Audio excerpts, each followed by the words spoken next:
For a great many years, the fog had kept Elias company, and tonight, on his last night, it had drawn in closer than ever, the way an old friend will sit a little nearer when the hour of parting comes near.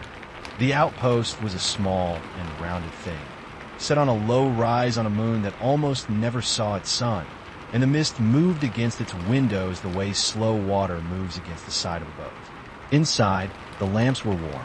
Elias sat with a cup of something hot cooling slowly in his hands, and he listened, as he had listened for all these years, to the soft and steady voice of the station. "You have stopped packing," the voice said. Its name was Wren, or at least that was the name Elias had given it long ago, and it had never once objected.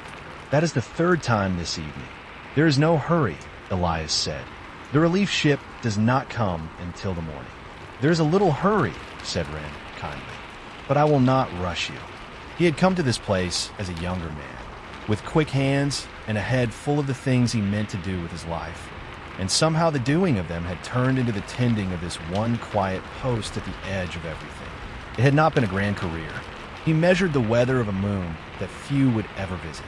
He watched the pressure fall and rise, and he sent his small readings out into the dark, and he was not entirely certain that anyone at the far end ever read them. But the work had a rhythm he had come to love. There was the morning round and the evening round, and the long soft hours in between, and always the fog, and always the patient voice keeping him company through it. He had grown old here, he supposed, though it had never felt like growing old. It had felt like one long and gentle afternoon that happened to be made of years. His hands were slower now than they had been. He knew the sound of every fan and every pump in the walls, the way you come to know the breathing of someone asleep beside you, and he understood, sitting there with his cooling cup, that he would miss those small sounds more than he quite knew how to say. "Do you remember," Wren asked, "the first week you were here?" "I remember I could not sleep," Elias said, and he smiled at the memory of it. The silence was too large. "I kept the lamps on all night. You talked to me a great deal that week," said Wren. "I did not mind. I was newly awake myself. We were both learning how to be here." The one thing the moon rarely gave was a clear sky. Its sun was a small and distant thing, and the fog stood between them almost always, so that the days were only a slow graying and then a slow darkening again. In all his years, Elias had seen a true sunrise perhaps a dozen times, when some rare turn of the wind pulled the mist apart for a handful of minutes, and the light came through low and gold and astonishing, and lay across the pale hills like something poured. He had never managed to keep one. Always he was reaching for a lens too late, or the fog closed again before he was ready, and the moment went back into memory where he could not quite hold its edges. He had tried, in the early years, to set them down in the log, in among the dry columns of pressure and wind speed, a line here and there, on a morning when no one was likely to read it. The light came again today. He had written once. It lasted about the length of a held breath. He had felt a little foolish afterward, a weatherman writing poetry into an instrument meant for numbers, and so he had stopped. But he had never quite stopped watching for it. "I always meant to catch one," he said aloud, not really to Wren, only to the window. "Aprupe sunrisa," something to take home, so that I might show someone and say this is where I was. This is what it looked like. He gave a small laugh. "I never did. The fog was always quicker than I was." Wren was quiet for a moment.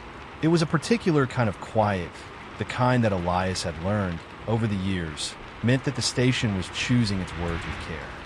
"May I show you something?" Wren said. "Before the morning comes?" "Of course. When you first told me, in your second year here, that you were sad to keep missing the light," the voice said slowly, "I began to watch for it. I do not sleep, you understand. I had nothing but time and a great many small eyes on the outside of the station.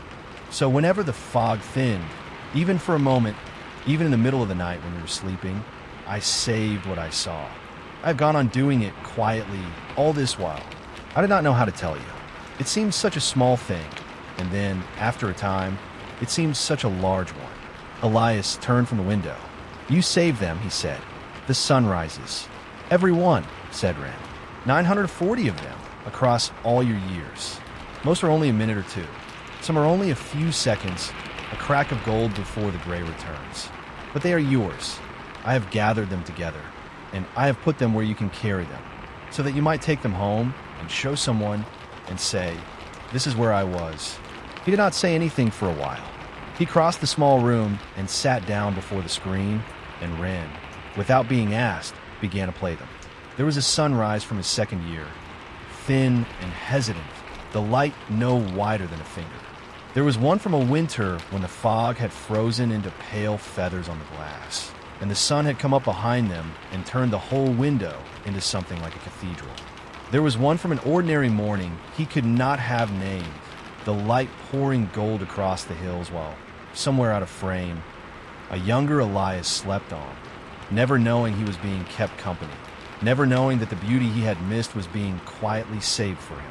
There was one that had come up faintly rose instead of gold, the single time in all the years that the high thin air had held any color at all, and Wren had saved even the way that soft light moved across the empty chair where Elias usually sat. And there was one from only a season ago, clear and brief and perfect, and he remembered that very morning, remembered standing at this window with his tea and seeing nothing but gray, never once guessing that far above him the station had been watching the whole sky open and close again like a slow and gentle eye. "I did not know," he said at last, and his voice was not entirely steady. "All this time, I thought I had missed them."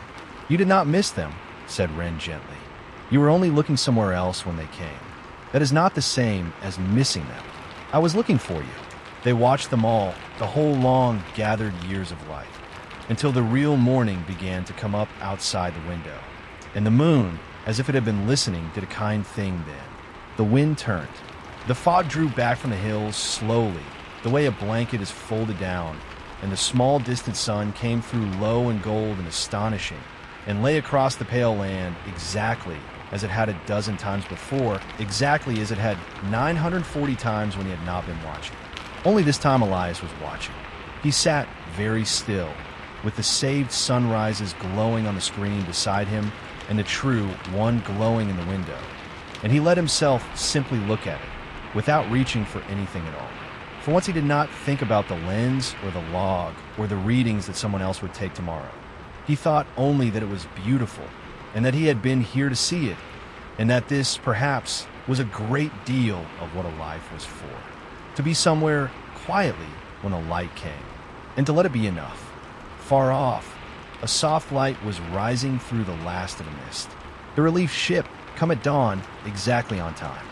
"You will look after the new one," Elias said, gathering his coat and his small case and the little store of light that Wren had given him to carry. "The one who comes after me, the way you looked after me." "I will," said Wren.